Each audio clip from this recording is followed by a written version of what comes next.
اسرائیل کی دہشت کے سامنے سب کانپتے تھے۔ ہر کوئی یہ کہتا تھا کسی بھی ملک میں اتنی جرأت نہیں کہ وہ اسرائیل کی طرف میلی آنکھ سے بھی دیکھ سکے۔ ماضی کو چھوڑیں، ابھی حال ہی میں اس نے غزہ پر وہ مظالم ڈھائے کہ تصور بھی نہیں کیا جا سکتا۔ چھوٹے چھوٹے بچوں، عورتوں، بوڑھوں کو بمبوں سے اڑا کے رکھ دیا، بلڈنگز تباہ کر دی، ہسپتالوں پر بمباری کی، ہسپتالوں کو جاتی ہوئی سڑکوں پر بمباری کی تاکہ کوئی وہاں پہنچ نہ سکے۔ غزہ کے جو لوگ بچ گئے وہ مصر کی سرحد کے پاس پناہ گزین ہوئے۔ دوسرے ممالک سے آنے والی خوراک اور دوائیوں کو اسرائیل ان تک نہیں پہنچنے دیتا تھا، اور سارے ممالک اسرائیل کو کچھ کہنے سے قاصر تھے۔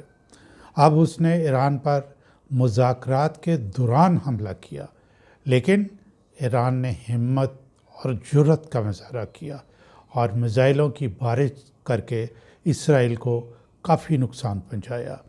یہ تاریخ میں پہلی مرتبہ ہوا جس کا تصور بھی اسرائیل نے کبھی نہیں کیا تھا۔ اسرائیلیوں کی چیخیں دنیا نے سنی۔ اسرائیل بنکرز اور انڈر گراؤنڈ مسافر اسٹیشنوں پر رہنے پر مجبور ہوئے۔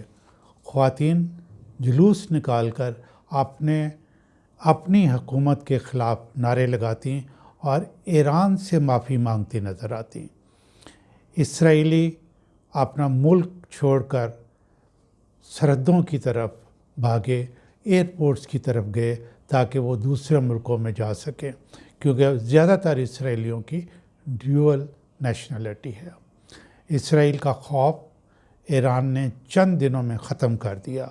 اب اسرائیل کی حیثیت پہلے کی طرح نہیں۔ ایران نے بھی ابھی اپنے درمیانے قسم کے میزائل استعمال کیے۔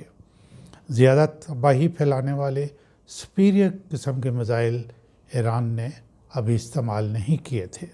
بہرحال جن ملکوں کو اسرائیل سے خطرہ ہے ان میں پاکستان نمبر 1 پر ہے۔